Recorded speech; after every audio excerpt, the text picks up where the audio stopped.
Hello and welcome to Nationwide. I'm Amina Saidu. The federal government is demonstrating its seriousness and commitment to agriculture in pursuit of its various food security programs. President Bola Tinubu gave expression to that commitment as he opened his New Year consultation meeting with governors of Gombe, Jigawa and Niger to discuss their partnership of agriculture. State House correspondent Musbah Danwahab has more. To ensure constant food supply. Food security is one of the priority areas focused on in the Renewed Hope agenda. The government of the day gave first expression to that with the declaration of state of emergency on the sector. And the first manifestation was the National Wheat Development Program. We launched the dry season farming with 120,000 of land in Jigawa.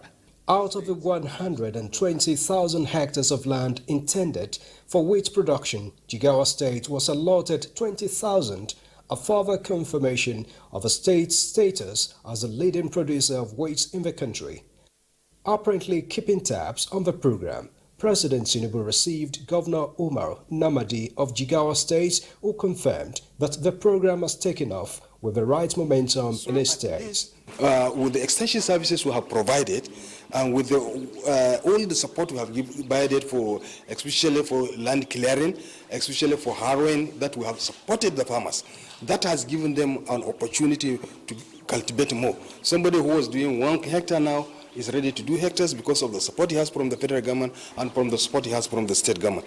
And that will, if you multiply that, 40,000 hectares that the official one we are doing, plus the other ones which is more than about 10,000 hectares. And if we take just a minimum of 4 tons per hectare, which is the minimum, you can have, some people are making up to 6-7 tons per hectare, but we are taking only the minimum. So definitely, I think the future is very bright for us. The federal government is targeting more than 1.2 tons of wheat production per annum, and the governor says his state is also thinking ahead along with the federal government. Over time, we definitely export wheat. We are doing the first one, and then after this one, we are going for rice, and the next one we are going for wheat. That's how the cycle will continue to go, and that will definitely, we're going to have food sufficiency, and we'll definitely have surplus to export. President Tinubu also received Governor Mohammed Inua Yahya of Gombe State, one of the states designated for agro-processing zones by the federal government. We've set up an industrial park where we can, process all the raw materials, all the agri-produce that we have in the state. I think if all states will key in and work in tandem with the federal government, we shall easily reach the destination. Governor Mohammed Bago of Niger State was also on a similar visit to the president. You will have seen the emphasis on agriculture and also the 500,000 hectares the government is planning to farm this 2024. And Niger State has already provided itself as a pilot state for that project, and that we are also ambitious to also match with the federal government 500 for 500. The federal government has designed various programs to reduce food inflation, increase production, promote self-sufficiency, as well as stimulate economic growth. From the State House, Musbah Danwahab, NTA News. President Bola Tinubu has approved the extension of the Yuletide free train services to Sunday, January 7, 2024, to allow more Nigerians who are yet to return to their stations enjoy the benefits. The federal government announced a free train service on all service routes and 50% rebate on road transportation from December 21, 2023 to January 4, 2024 on specific routes to reduce the burden of high costs of public transportation during the just concluded Christmas and New Year holidays. While over 163,000 Nigerians benefited from successful first leg of the Yuletide initiative, President Tinubu, in further demonstration of his care for the welfare of Nigerians, directed that the free train service should be made available for extra 3 days to allow more Nigerians to take the advantage.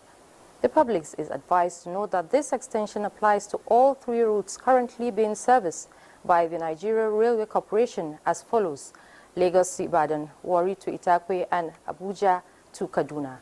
It is hoped that Nigerians who are interested in traveling by rail will take full advantage of this unique opportunity aimed at enhancing people's welfare.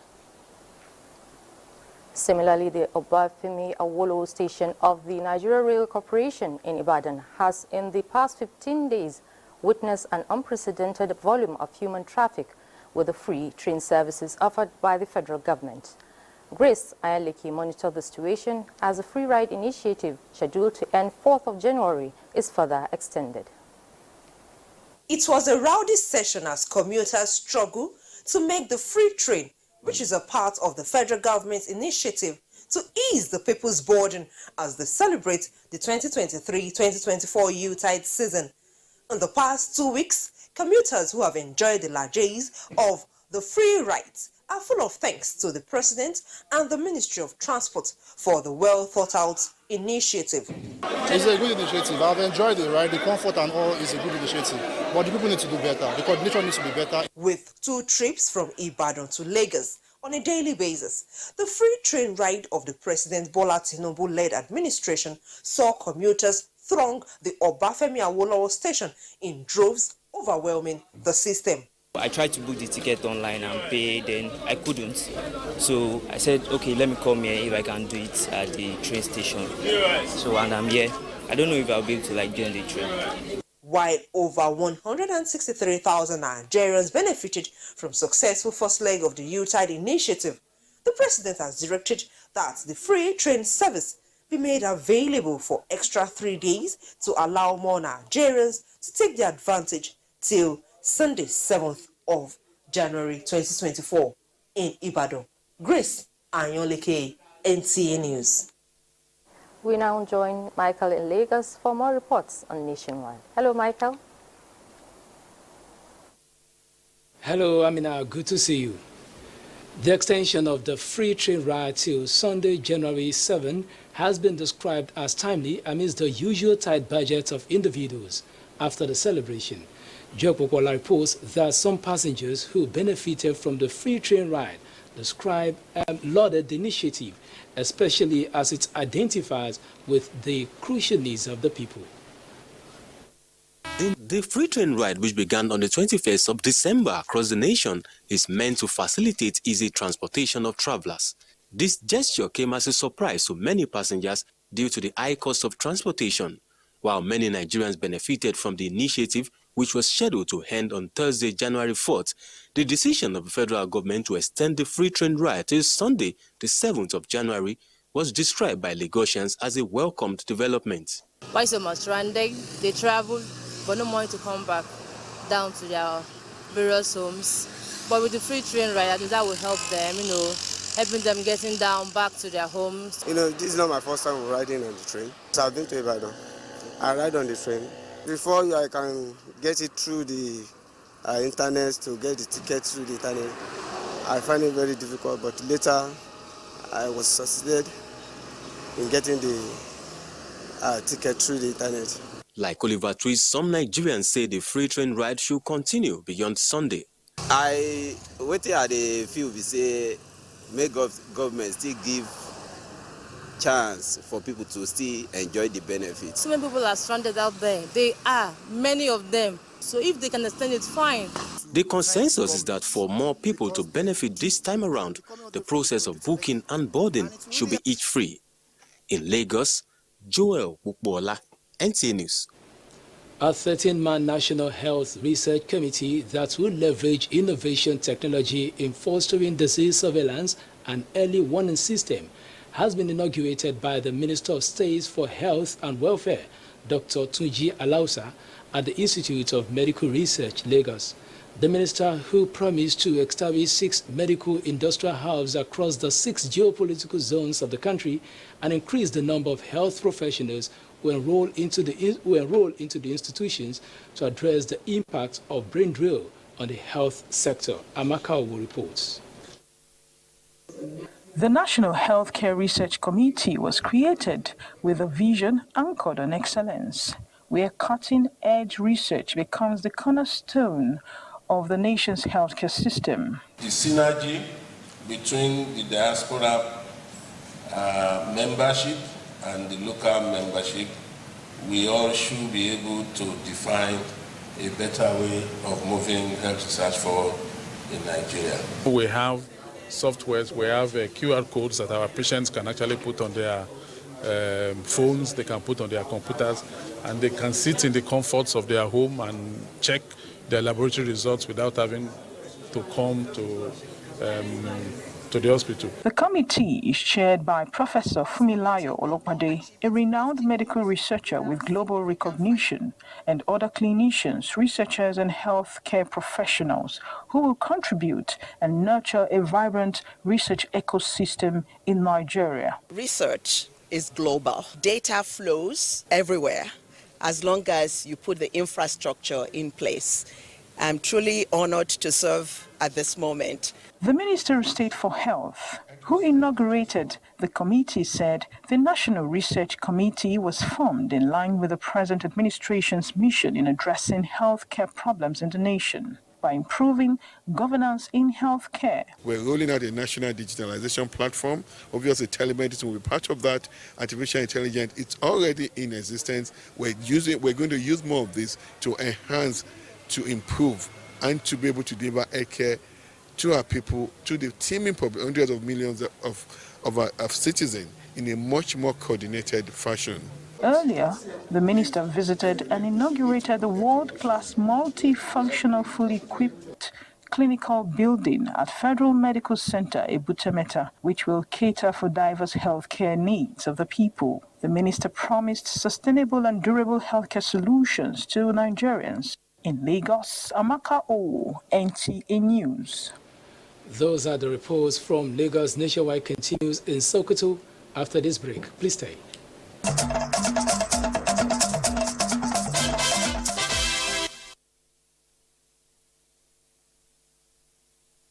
Everyone, you're still watching Nationwide. Welcome to Sokoto.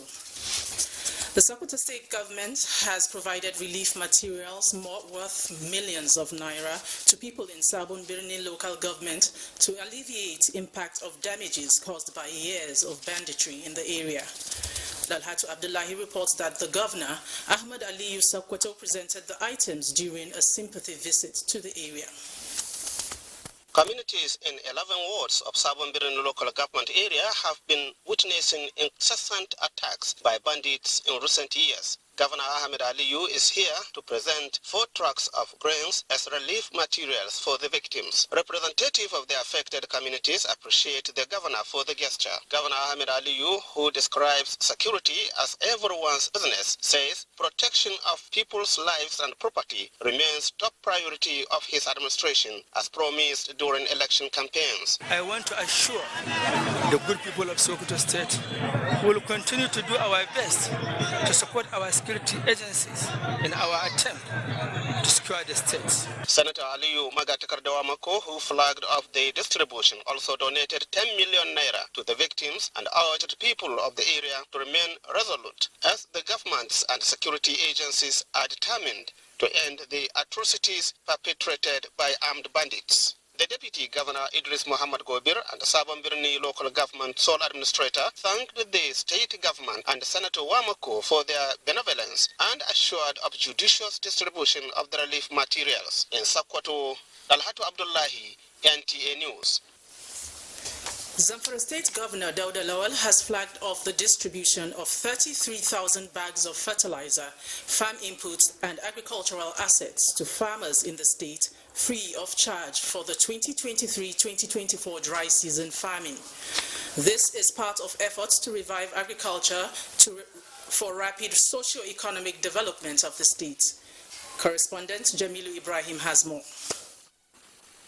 The provision of fertilizer and other farm inputs such as seeds, insecticides and herbicides to farmers in Zamfara state is in furtherance of the implementation of the Result Area 2 of the NG Cares program in the state. Governor Dodalol, who flagged up the program under the State Farima 3 project, said it is in line with his administration's commitment to revive agriculture for self-reliance and food sufficiency. Our objective is to improve the productivity of 11,760 farmers directly by providing them with vital inputs. We plan to construct 70 kilometer feeder roads and build 40 new markets, which will comprise 4,000 shops. Also procured under the program are power tillage machines as well as more than 7,600 goods for distribution to women across the state. The provision of the power tiller is a crucial step toward enhancing agricultural productivity in the state due to the absence of the hog bulls as a result of the cattle rustling.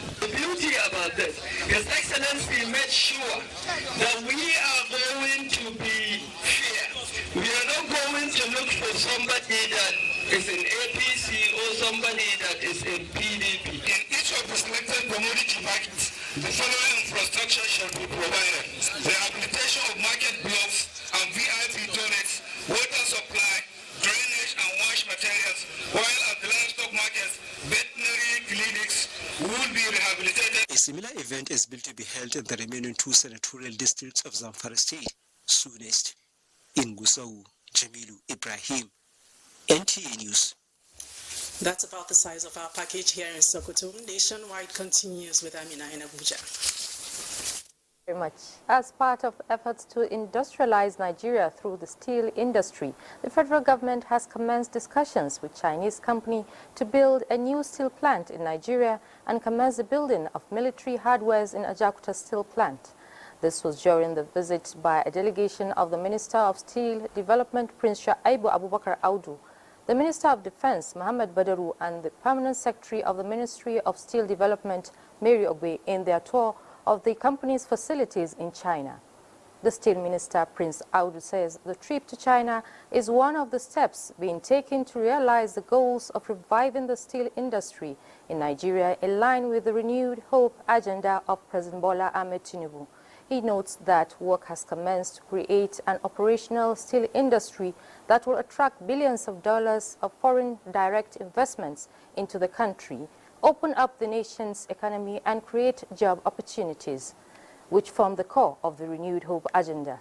He further noted that building military hardware in Ajakuta steel plant is also timely, considering Nigeria is faced with security challenges, and this will help in the fight against insecurity and terrorism. In the last 2 decades, there has been an exponential growth in the number of Nigerian youths seeking higher education abroad from the traditional destinations of the United Kingdom, the United States, and Canada. Nigerian students are now found in their numbers in the Republic of Benin, Togo, and Chad Republic, Kenya, and other West African countries. What is the reason for this shift in numbers and destinations for those seeking academic golden fleece? Kenge is at the University of Ibadan, where he seeks answers to this trajectory. More and more careers requiring advanced education, a college degree can be critical to one's success in today's workforce. It also has the potential to help one positively impact on the family and the world.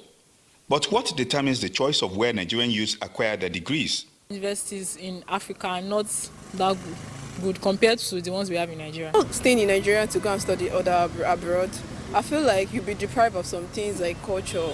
My course of study, mass communication, I like going more into our culture, like our culture in Nigeria. Deputy Vice Chancellor, Academics, University of Ibadan, Professor Adirunke Bairuju, speaks on the competitiveness of getting admitted into Nigerian university. University of Ibadan in particular will not take anyone who does not have 5 credits, including English. For science-based courses, there must be maths. Most of them don't have the 5 credits, and when they don't have the 5 credits, they look for other ways. Instead of going back to sit for their WAEC and getting the 5 credits, some universities would allow you to combine WAEC results, 2 results, and you have your 5 credits. But in the University of Ibadan, there are some courses that we do not combine credits. We do not combine results, like medicine, pharmacy, law, dentistry, and any of those professional exams. JAM says for universities, that has to be 180 and above. University of Ibadan takes 200. It is believed that if priority is placed on skills over and above certificates, the rush to acquire certificates at all costs will reduce to the barest minimum. In Ibadan, Kehinde Omolosho, NTA News. So Kehinde, what are your findings? Why are students going to the other side for education? Why not stay home and get the requirements? Hello? Well, you discover that a degree will not only give students the opportunity to gain in-depth knowledge of their chosen courses, but it will also develop transferable skills such as communication, presentation, and problem-solving skills, which will enhance their ability to work as a team. Now, this desperation can be checked by governments at all levels if premium is placed more on skills acquisition rather than acquisition of certificates. Take for instance, rather than go to a university or in Nigeria, someone would rather prefer to go elsewhere out of the country to acquire the same fake degree and come in competition with someone who has undergone the processes in Nigeria over 4 years to get a better job. Now, those who are employing them would rather feel, oh, it's coming with a foreign degree. They place more premium on it than those that were acquired in the country. So government should place more premium on acquisition of skills. This will check the desperation of Nigerian youths in acquisition of university degrees. Thank you very much, Kehinde. Like any other sector, a lot has happened in education. Let's join our correspondent Abdullahi Musa Sleja, who will tell us more on some of the major effects that shaped the sector in the last 12 months. Nigeria has at a different time produced blueprints in education geared toward bringing desired change. Unfortunately, some of this effort did not achieve the expected goals. To address this, the present 7-month-old administration embarks on another exercise by producing a new roadmap for the sector. The National Policy on Education Blueprint is a comprehensive document that outlines government vision for the sector developed with the goal of ensuring that every Nigerian has access to high-quality education. The immediate past administration of Muhammadu Buhari approved the extension of years of service from 34 to 40 years for teachers. This seems to be having challenges, as some teachers that become administrators do not want to go back to the teaching. This necessitated the minister to read a riot act commanding those involved to go back to the classroom. The North has 19 states out of the 36 in Nigeria, and unfortunately has the highest number of out-of-school children. Sir Ahmad Bello Sardana Memorial Foundation says it will ensure that the region gets a stronger push that will propel it forward educationally. It's important for northern Nigeria to recover its senses, to go back to the drawing board, see where things have gone wrong, and try to correct them. Yes, we veered off the road paved by our founding fathers and mothers, and relegated the ideals of education promoted by Sir Ahmad Bello and other great leaders before and after him. So many of things we have had today, said years back at so many fora. Today, we are back here speaking on the same issues. That shows we are not moving forward. Similarly, in a continued move to strengthen bilateral relations between Nigeria and other countries under bilateral education agreement, close to 200 students received scholarships to pursue their academic dreams abroad. This underscores the commitment of the federal government to supporting the young ones achieve their life aspirations. Another issue that received attention of the ministry is the girl-child education. In a renewed vigor, the ministry says it is putting in place a robust strategy that will make it difficult for an adult girl to drop out of school so that she can realize her potential and contribute to national development. In the Nigerian context, our government has undertaken significant policy initiatives aimed at addressing the specific challenges faced by the Nigerian girl child. Allow me to share some statistics and data to illustrate our progress. The ministry, under the Adolescent Girls Initiative for Learning and Empowerment Agile project, will make a lot of provision that is going to be a comfortable situation for the out-of-school girl to be comfortable in the learning environment. With the renewed hope mantra of the government, Nigerians are hopeful that the current effort to revitalize the sector will come to fruition so that the country can take its place in the Committee of Developed Countries. Abdullahi Musa Suleja, NTA News.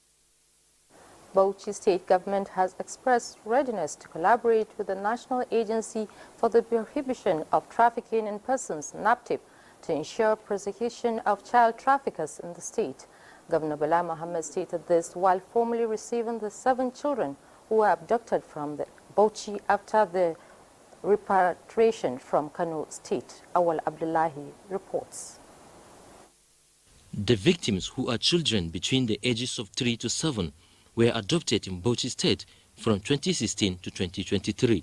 When they were in Kano, there is no confessional statement as to the acts of each of them. But I thank God Almighty, when we came in here, we used all what we could so that there will be self-confessions of all these things, because there is no way they can get out of it. And I am assuring you that all of them have confessed to the crime. We met Abner Samuel in his residence, where he took us to Kefi Clinic 2016. So from there he gave her a day-old child of 7 months. Then we now asked him how much is the adoption money for the adoption. He now said 300,000. Then we did not take them to any place. See the people that take care of them, they will come and say, see the one they take care of. The one that I take care of them, I have presented all of them. Governor Bala Mohammed, while stressing the need for parents to brace up to their responsibility of parental obligation, noted that his administration will continue to collaborate with relevant stakeholders in the fight against child trafficking and other criminal activities in the state. We will give the police and other security agencies the required tools and support to do it. NAPTIP should be able to work very hard, because this state has shown that it is the center of the syndicate. The governor directed the State Ministry of Women Affairs and Child Development to enroll the children into school and made a donation of 1 million naira to each of the 7 victims. In Bauchi, Awal Abdullahi, NTA News. A factual report on the reported child marriage in a community in Bayelsa State is soon to be presented to the state government. This came to the fore at a special meeting in Enugu by concerned civil society groups with the parents of the 5-year-old child and the alleged 54-year-old husband.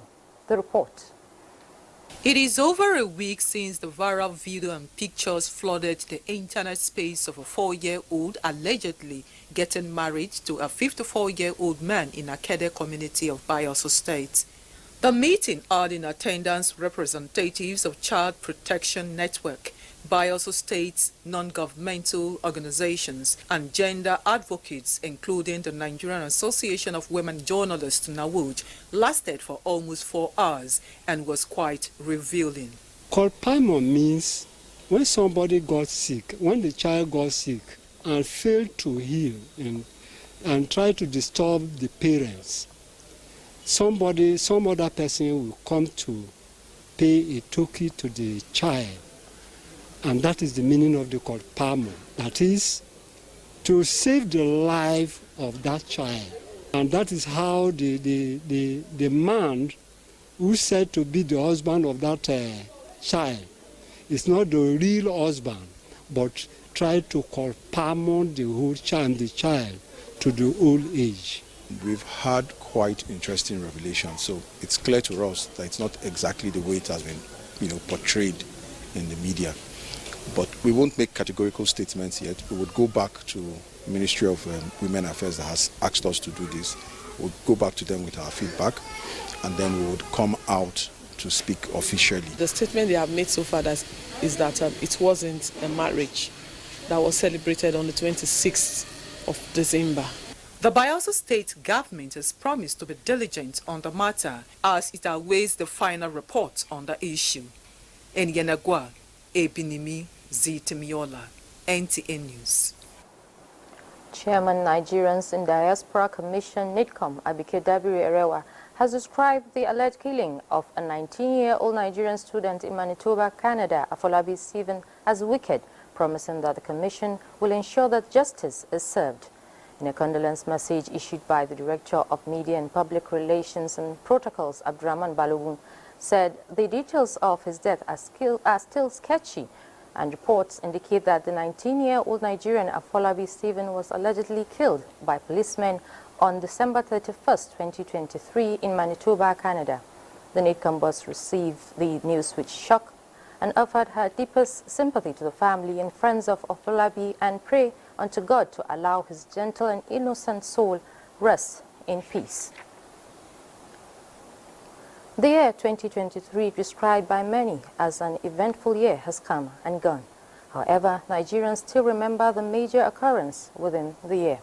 Against this background, citizens in Kano are appealing to the government, both federal and state levels, to work towards solving key challenges that slow down the nation's progress.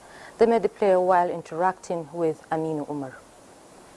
2023 was an eventful year that was defined majorly by politics and economy.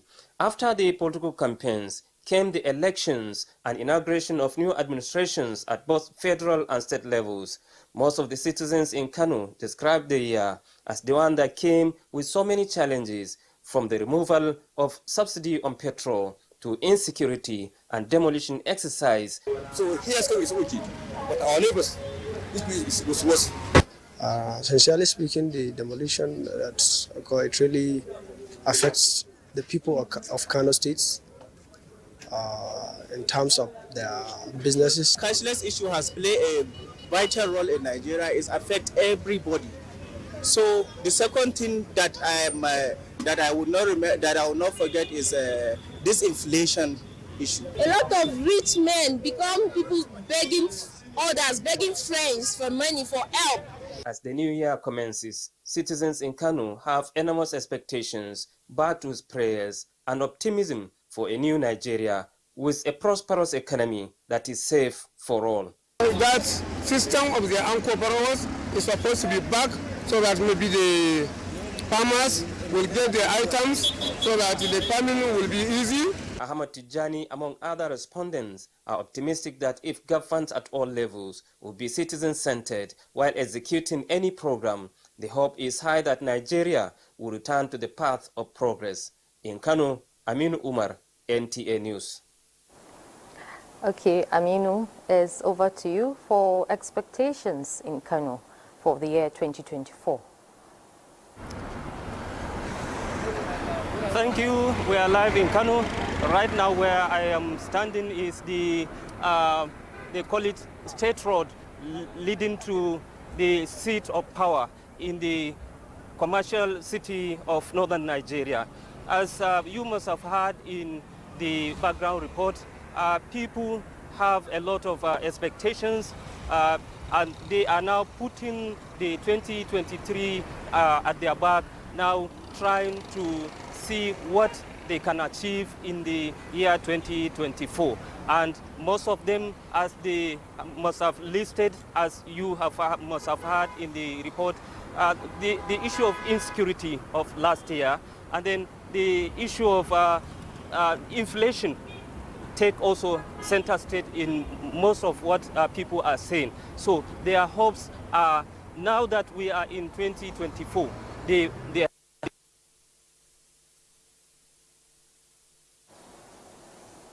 We apologize for the break.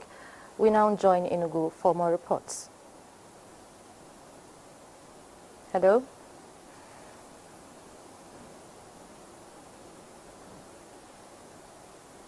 And African Export-Import Bank are collaborating to develop key projects that will have direct benefits to the people of the state. Chika Ugu reports.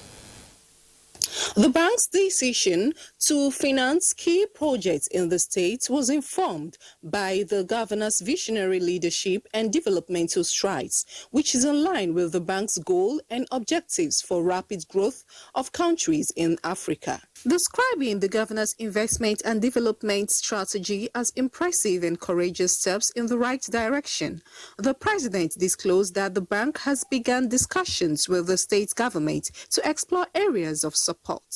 He thanked the governor for taking the bold step to establishing contact and have identified areas of collaboration such as the state-owned hotel, conference center, and the new terminal at the Akano Ibiam International Airport under construction. I want to assure you and through you, your colleagues, that you can count on us because we believe in the vision we have. We believe that those things we've identified are things that will shape this state. While expressing gratitude to the Afrexim Bank's chief executive and his team, Governor Peter Mba expressed determination at growing the state's economy from $4.4 billion to $30 billion. He assured his visitors that the state government will play its own part to actualize the identified projects to attract the desired investment in Enugu. And we're truly looking forward to this partnership because with all that is lacking in everything we have said here, is the necessary financial support. According to the governor, the whole idea is to make Enugu an investment destination of choice in Nigeria. In Enugu, Chika Ugu, NTA News. And every responsible government makes the provision of affordable housing for her citizenry a top priority. This explains the engagement of stakeholders and development partners to draft a workable housing document for Enugu State. Matthew Amoke has the details.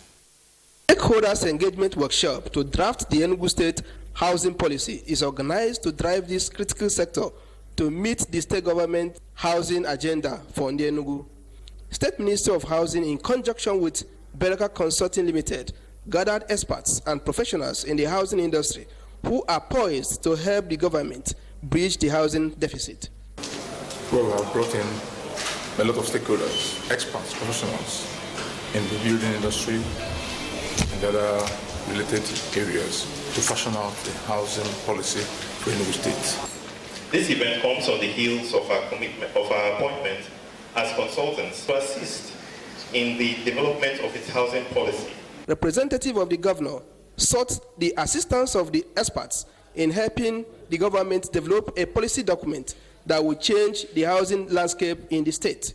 Government cannot work in isolation. If experts, professionals cannot come together to chart a new course, then the government will have no information on how to do things. Basically, we have come to play our role as a committee in charge of housing, and we totally key in to the vision of His Excellency to provide mass housing to Enugu State. Participants were later collapsed into various group discussions for effective brainstorming. At the end of the exercise, the workshop will birth a document that will chart a new course and give the state a facelift. In Enugu, Matthew Amoke, NTA News. And that's a package from Enugu Network Center. Jos will take it up from here after the break. Do join us again.